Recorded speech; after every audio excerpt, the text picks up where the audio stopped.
நேயர்களே, பனிகாலத்தில் வரக்கூடிய ஜீரணமின்மை பாதிப்பு. சில உடம்புக்கு பார்த்தீங்கன்னா, இந்த பனிகாலத்தில ஜீரணமின்மை பாதிப்பு இருக்கும். சரியா பசி எடுக்காது.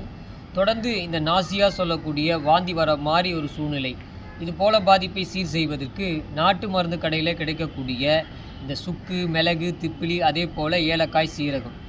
இந்த 5 பொருள் சேர்ந்த இந்த சூரணத்த காலை, மாலைன்னு 2 வேள 1/4 ஸ்பூன் அளவு தேநீர் குழைத்து நம்ம உள்ளுக்கு சாப்பிடும் பொழுது நல்ல ஜீரண சக்தி அதிகப்பட ஆரம்பிக்கும். அதே போல் தொடர்ந்து இருமல் உள்ளவர்களும் இந்த சூரணத்தை தொடர்ந்து சாப்பிட்டு வந்தாங்கன்னா நல்ல அந்த இருமல் மாறி அதே போல் ஜீரண சக்தியும் அதிகப்பட ஆரம்பிக்கும்.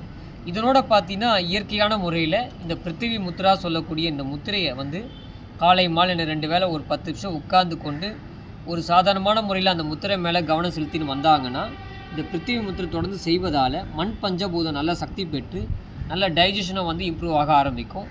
நல்ல பலனும் கிடைக்கும். நன்றி, வணக்கம்.